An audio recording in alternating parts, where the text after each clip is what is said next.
Tantor Audio, a division of Recorded Books, presents Wings Over Summer by Ron Powell, narrated by Hannibal Hills. Chapter 1. Saturday, the 24th of August, 1940. The bomber exploded in a blossom of orange flame. Jack's Spitfire shot into the rapidly expanding fireball, then out into clear blue sky, miraculously untouched by any of the hurtling debris. His body ached. He craved rest, but tracer rounds flashed overhead and a blow to the kidneys made him flinch in expectation of worse to come. Fool, never relax. He smashed the stick hard right, pulled into a tight turn, and looked over his shoulder. A Messerschmitt 109. Pull, Jack, pull! And he did, fighting to remain conscious as the G-force mounted. Only when his Spitfire began to vibrate like a car driving on cobbles did he ease the back pressure a smidgen. That's it, Jack. That's it. He was flying on the buffet, turning at the maximum rate. The German was trying to do the same, but his Messerschmitt shuddered, stalling again and again. It was losing lift and speed, dropping back. The hunter was becoming the hunted. Hold it there, Jack. Hold it there. As he closed on the 109's tail, his thumb stroked the gun button. Another few seconds. Just as he was about to fire, the 109 rolled hard left. Bad choice, but, arms aching, Jack reversed his own turn and pulled his gun sight ahead of the Messerschmitt. Try this for size. He fired a 2-second burst. The 109's engine cowling belched a cloud of white vapor. And this! The cloud ignited. Writhing tongues of flame licked the enemy fighter's fuselage and canopy. It rolled on its back and pitched into a steep dive. Jack checked his rear-view mirror and followed, his thumb still poised over the gun button. But the 109 had become a flaming meteorite. Jack's mood changed. Through the flames, he caught glimpses of the other pilot, struggling to release his canopy. Come on, you can do it! Just as it seemed the German's efforts had failed, the angular perspex cover flew open. The man emerged, but wreathed in fire, tumbling through the air, arms and legs flailing. Jack leveled, grimacing as he watched pilot and aircraft in their fiery descents. No parachute appeared, and the smaller object soon became a tiny dot. It had disappeared from view long before the Messerschmitt hit the green fields of Kent in a billowing mushroom of oily black smoke and flame. He looked around. 30 seconds ago, the sky had been full of wheeling and diving machines. Now, nothing but a few decaying vapor trails. Any sense of achievement had long since evaporated. He felt tired, deflated, horrified at what he'd just done to another young man. Horrified also that he'd have no hesitation in doing the same in a few hours' time. Oblivious to the beauty of the shimmering orange globe hanging in the early morning haze, Jack sighed wearily, turned his Spitfire through 180 degrees and began a slow, lonely descent towards Biggin Hill. 150 miles away, Alex stood in front of the hall mirror. Over the last 3 days, he wasn't sure what had been worse, his mother's raw emotion, his father's exaggerated displays of manly indifference, or his own futile attempts to smile and be his old self. Although the photograph on the table was only 15 months old, the tall, blonde-haired boy in the picture no longer existed. He'd grown another inch, ditched his school uniform, and become an RAF officer, a pilot who'd already lost 3 friends to flying accidents. If that wasn't enough to banish the innocence of school days, he was also steeling himself for the greatest challenge of his life, something he dreaded, but was drawn to in equal measure. Was he man enough to face what lay ahead? "You look very smart, son," his mother said. Despite his anxiety, Alex's chest puffed with pride. The wings above the left breast pocket of his newly tailored uniform of soft blue barathea still dazzled him. His father opened the front door. He'd tried to dissuade them from accompanying him to the station, but they'd insisted, and as they stepped out into the warm sunshine and set off down Gravel Hill, he was glad they were with him. Carrying a battered brown suitcase each, he and his father walked either side of his mother, towering over her. It was market day, and they stopped every few yards to exchange pleasantries with some acquaintance or other, his parents finding some excuse to draw attention to his wings, just in case the person had failed to notice. Not that that was likely. Everyone in Ludlow must know their son was a Royal Air Force pilot, and soon to be a fighter pilot. At the station, carriage doors slammed. Self-consciously, Alex eased himself clear of his mother's embrace. "Just you be careful, son," she sobbed, dabbing her eyes with a small white handkerchief. His father, standing stiffly at her side, shook his hand. "Oh, it'll be fine, won't you, Alex?" The voice seemed to have lost some of its earlier confidence. "Of course, Dad. I'll be fine." Trying to look more relaxed than he felt, he turned his back and boarded the train. It pulled away almost immediately, leaving no time for the things he really should have said. Hoping they knew anyway, he leaned out and waved until his carriage entered the tunnel and the smoke drove him back inside. Jack undid the third button and slipped his hand under Gwen's blouse. His excitement mounted as he stroked over her breast, delighting in its softness through the smooth, silky material of her slip.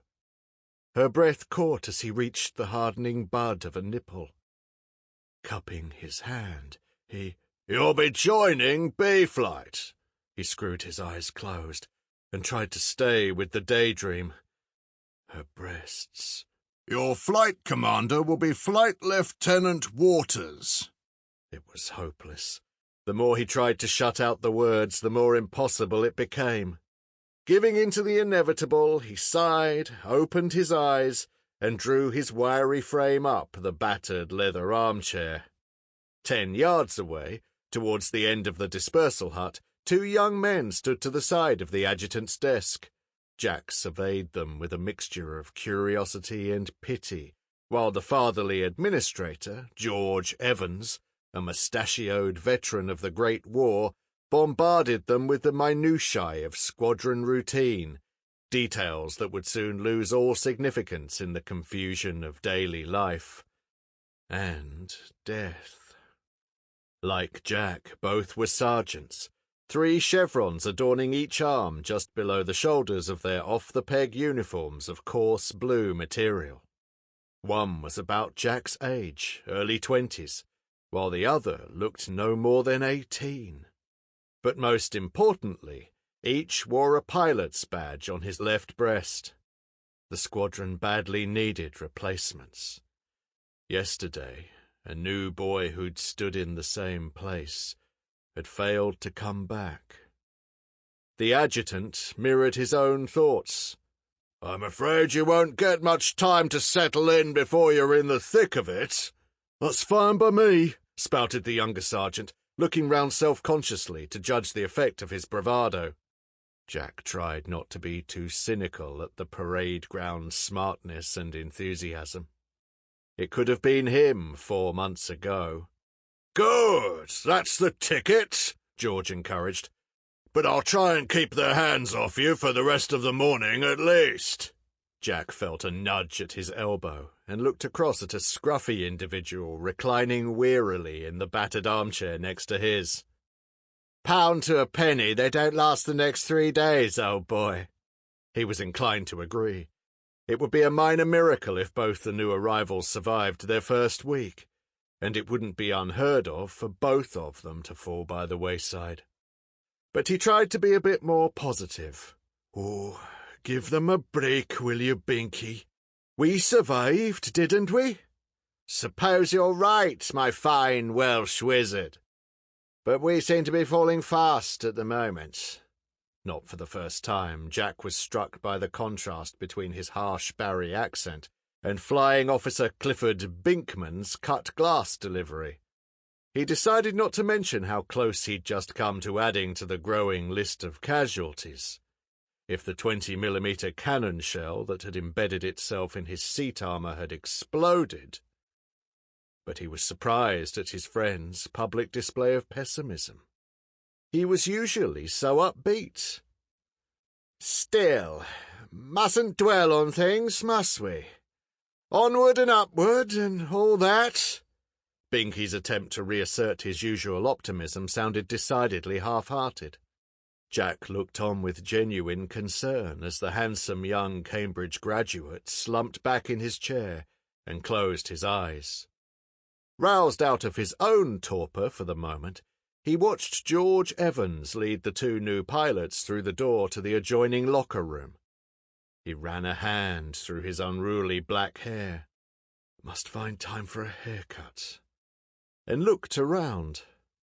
The wooden hut was a mess, the air thick with blue cigarette and pipe smoke, the flaking cream paint largely hidden behind heavily laden shelves, groaning clothes hooks, and more posters than it was possible to read in a morning.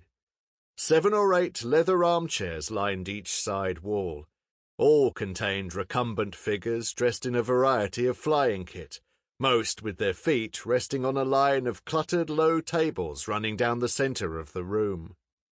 To one end, behind the adjutant's desk, 6 camp beds were occupied by more prone figures.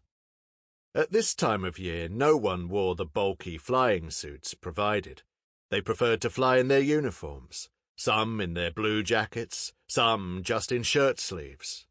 Trousers were mostly tucked into high leather flying boots, although a few wore ordinary uniform shoes. And all wore silk scarves, not as sartorial statements, but to prevent their collars shrinking and throttling them if they ended up in the sea, or chafing as they turned their heads, trying to spot the enemy. Over shirt or jacket, they wore Mae West life preservers. A few, like Jack, were lucky to have the German equivalent, greatly prized because they inflated when you hit the water. The RAF version had to be blown up, not easy when treading water in wet clothes, incredibly difficult if injured, and bloody impossible if you happened to be unconscious. They looked a rag-tag outfit, but they had been up since 4 a.m. The first scramble hadn't come until 7:30, about an hour later than usual, and the second was now long overdue. Grateful for the respite, most were sleeping, trying to sleep, or pretending to sleep, much as Jack had been a few minutes previously. Others played cards or dominoes, and a few were reading, although, if you watched them for long enough, you noticed that not many pages were turned.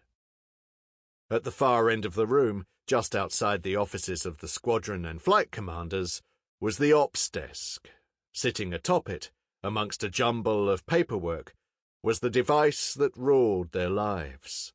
The big, black ops phone. Its ring could send some round the back of the hut to be sick. At the least, its strident alarm set their hearts racing, and Jack didn't believe anyone could sleep beyond its first ring. He certainly couldn't. Grimacing at the sight of the telephone orderly removing a grubby forefinger from his nose, he sank back and tried to resurrect the memory of his last few hours with Gwen. The phone rang. The 12 Mark I Spitfires of No. 646 Squadron Royal Air Force climbed out of the haze into the bright blue of another beautiful summer day. At that moment, Jack would not have wished himself anywhere else in the world. The aircraft surrounding him were all elegant curves, sunlight glinting off rounded perspex canopies and camouflaged metal surfaces. The 9 to his front were in Vicks of 3, the wingmen sitting just to either side of the tailplanes of their section leaders. Red section sat 150 yards ahead, with yellow 50 yards behind them, then green just 50 yards ahead of his own propeller spinner. Over his shoulders, behind the aesthetic sweep of his Spitfire's elliptical wings, sat the 2 wingmen of his own blue section. As sometimes happened on such occasions, he was overwhelmed, reduced almost to tears. Who wouldn't feel privileged to be surrounded by such machines at such a moment in history? And all were piloted by men he was proud to serve alongside. Even where differences in rank or character made friendship impossible, there was a strong sense of camaraderie. They were all intent on protecting the towns and villages below them from an enemy that had already laid waste to much of Europe. Jack knew. He'd seen it with his own eyes. The CO's confident voice crackled in his headset. "Bastion, this is Dragon Leader, passing Angels 1-2. Roger, Dragon Leader, this is Bastion. Maintain heading. 100 plus bandits, Angels 1-5, approaching Dover." Good, thought Jack. Plenty of time to get above them. Height was all important. They could convert it to speed, diving down on the bombers, firing a short burst, and climbing again to dive in a second time, all before the enemy fighters intervened. At least, that was the theory. In practice, before the second attack, and sometimes before the first, they were likely to be bounced themselves. In the Spitfire to Jack's rear right, Pilot Officer Johnny Thwaite stared straight ahead, as if in a daze. "Blue 2, he admonished gently, gesturing his wingman to keep his eyes moving. Johnny had only been with them 5 days, and seemed to be finding it all too much. "Roger, Blue Leader, sorry." Such a lonely, timid voice. Jack felt sorry for the young man, but he had to buck his ideas up. It wasn't just his life that depended on it. Pilot Officer Piers White, sitting out to the left, was much more competent and confident, although he'd only been with them a few days longer than Johnny. Acting as Weaver, he was manoeuvring at the rear, quartering the sky for the enemy while the rest of the squadron concentrated on holding formation.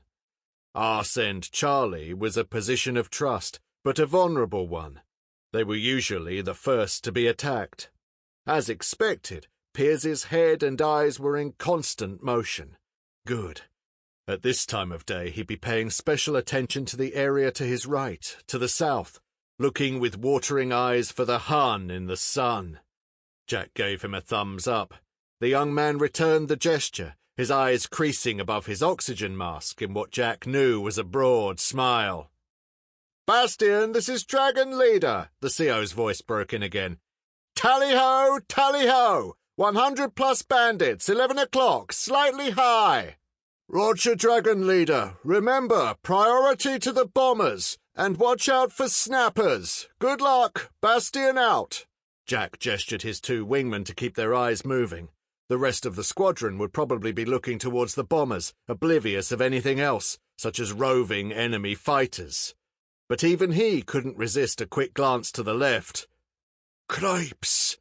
It was 100 plus, all right, in a formation several miles long, stepped up in waves from front to back, the larger silhouettes of the bombers shepherded by groups of the smaller snappers, single-engined Messerschmitt Bf-109Es. Until a week ago, the German fighters would probably have been high above, ready to dive down, spitting death and destruction from their nose-mounted machine guns and wing-mounted cannons. But in the last few days, they'd been flying close escort to the bombers, weaving around at a similar height, and there seemed to be many more of them. They'd forfeited the element of surprise, but made it harder to get at the bombers, as Jack had found earlier that morning. He looked away to quarter the sky. The CO had taken advantage of the sun, climbing them to the south and turning above the rear left quarter of the enemy formation. Ideally placed. "Dragon, line abreast, go!" Jack eased blue section to the left of the squadron, set his engine RPM to 2650, pressed the emergency boost override, switched his reflector sight on, set his gun button to fire, lowered his seat a notch, and tightened his seat straps. "Not long now, Jack." He often talked to himself. It might seem daft, but it helped him stay calm. Not that he didn't feel the familiar butterflies as the moment of combat approached. Ignoring them, he looked to left and right, giving his section a confident thumbs up. Piers looked relaxed, but Johnny made even his nod of acknowledgement seem hesitant. Too late for any more encouragement, though. The nose of the CO's Spitfire dipped. "Dragon, here we go, chaps! Good luck, all!" Alex looked out of the carriage window at the rolling green countryside of Herefordshire. He tried to recall the scene 18 months before, during his first journey to London. More barbed wire this time, and more uniforms. But otherwise, not much seemed to have changed. Perhaps that was what the war was really about, making sure people out here wondered what all the fuss was. He still couldn't resist looking at his reflection, admiring the wings on his chest. He'd never felt like this, so proud of anything he'd done, of anything he'd possessed. He also enjoyed the way other people looked at him, with a sense of approval he'd never experienced before. He was tempted to undo his top button and declare himself a fighter pilot, but that would be too much. He'd done nothing yet to earn such a display. And would he make a good fighter pilot? His 13 hours of Spitfire flying on the operational training unit had gone well. The aircraft was a delight in the air, but a handful to land and maneuver on the ground. And the cockpit was a bit cozy for someone of his stature. But he could fly competently in formation, and knew some basic tactics, although they'd been given little weapons training, so he had no idea whether he'd be able to shoot down enemy bombers, let alone fighters. Most importantly, though, he had no idea how he'd react to combat. As they steamed into Abergavenny, the countryside became more rugged, almost threatening, the sombre hills mirroring or precipitating darker thoughts. Would he fall prey to cowardice? Until he answered that question, he didn't deserve anyone's admiration, and he certainly couldn't undo his top button. Dragon were diving on the rear of the formation of twin-engined Dornier 17 bombers. Jack picked one to the rear left and wound the type's wingspan into his gun sight. Looking around again, he felt exhilaration and pride. They may be vastly outnumbered, but their Spitfires couldn't look more heroic, bobbing gently up and down like cavalry chargers racing over the turf. The bombers started to grow menacingly in his windshield. Flashes of tracer streaked ahead of some of the other Spitfires. "Far too early," he tutted. Getting in close was the key, as they'd learned over Dunkirk, but it took nerve, and none of them had been taught much about gunnery. He held his fire. They had only 14 seconds of ammunition. There was no point in wasting it. Taking a last look round, he saw the 109s to the left break towards them. "Dragon, snappers left, 10 o'clock!" They'd also been spotted by the bombers. Deadly rods of light arced towards him, setting out slowly but speeding up as they approached, and then flashing past. In a few seconds, the sky was full of them. He tried to forget the swarm of invisible but equally deadly machine gun bullets accompanying each brightly glowing tracer round. It wasn't easy. Much of the fire was coming from the upper turret of his chosen target. He felt the usual twinge of fear in the pit of his stomach, but waited for the bomber's wingspan to grow until it touched the 2 vertical lines of his gun sight. 250 yards. Even then, he still waited. Until... Now! At about 100 yards, he pressed the gun button. The firing of the 8 wing-mounted .303 machine guns assailed his senses. A loud pneumatic hiss and metallic clattering were accompanied by tooth-rattling vibration and the acrid smell of cordite. His ammunition sparked on the Dornier. Bits flew off its slim fuselage and wings. It grew to fill his canopy. Bloody hell, Jack! He pushed the stick forward. The Spitfire rocked violently but flew straight on. Just as he was about to raise his arms to cover his face, its nose dipped, and it dived under the bomber's looming tailplane and out of the turbulent slipstream. The negative G caused his engine to cough and forced his head up into the roof of the canopy, along with all the dust and debris from the cockpit floor.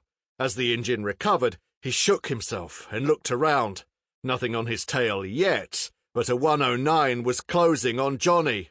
"Johnny, brake, brake, snapper on your tail!" There was nothing else he could do. He watched just long enough to see the young officer turn right, but oh, so lethargically. What next? The battle was raging, the sky full of jinking aircraft, trails of vapor, smoke and flame. A Dornier and a Spitfire were falling. His earphones were filled with swearing shouts and screams of pain. Shutting out the sounds, he pulled out of his dive, welcoming the return of positive G. Another quick look round. Every second aircraft seemed to be a Messerschmitt, but there was still nothing on his tail. The bombers held formation 500 yards above. He picked one, another Dornier, and climbed towards it. Tracer spat at him from its lower gun. "That's not very friendly, is it?" Waiting until he was well inside 250 yards again, Jack pressed the gun button. His rounds smashed into the bomber's left wing and fuselage. The left propeller wound down, and the gunner fell forward over his gun, its barrel pointing uselessly upwards. Using the last of his excess energy, he banked to the right to fly under the bomber's belly, so close he could see oily smudges flowing back from individual rivets and fastenings. Once clear, he reversed the turn to look down on his prey. The Dornier was dropping from the formation, smoke trailing from its left engine. "Now what, Jack?" The bomber may have been mortally damaged, in which case there was no use in expending more time and energy in pursuit. But it could also be trying to sneak home at low level, something he couldn't allow. A stream of tracer threaded towards him from the rear upper gun.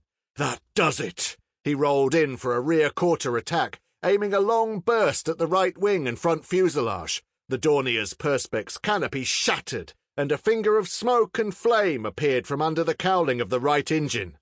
They were both dropping below the melee now, and Jack realized his enemy was probably beaten. As usual on such occasions, he felt an immediate change of mood. Now the Dornier posed no personal threat, and seemed highly unlikely to make it across the channel. His murderous intent gave way to concern for the safety of its crew. It was a fragile change. If the aircraft recovered or its guns started firing, he'd have no hesitation in giving it another burst of machine gun fire. But for the moment, he willed any surviving crew members to escape what was rapidly becoming a burning wreck. "Come on, lads. Get the hell out of there!" Flames from the burning engines licked along the fuselage, but the aircraft still seemed to be under control. Somewhere in that metal oven, a very brave man was wrestling to keep his aircraft stable enough for his crew to escape. A pair of legs appeared in the bottom hatch. Yes, that's it. A body dropped into the air. Thinking back to the morning, Jack held his breath, but after only a short wait, he was relieved to see the billowing silk of an unfurling parachute. "Come on, the rest of you?" Another pair of legs appeared. "Yes!" But as the shout left his lips, the bomber rolled onto its back and settled into a steeply spiraling descent, wreathed in smoke and flames. The pilot had lost his battle for control. Jack pictured the scene in the bomber and winced.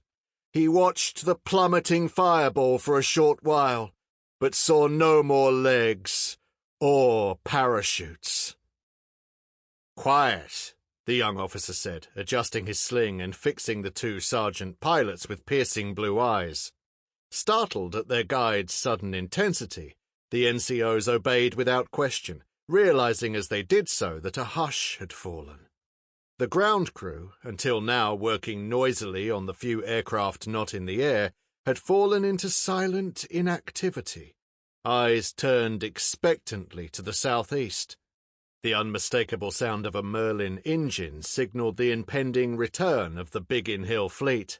The Hurricanes of 32 Squadron and Spitfires of 629 Squadron had scrambled soon after 646.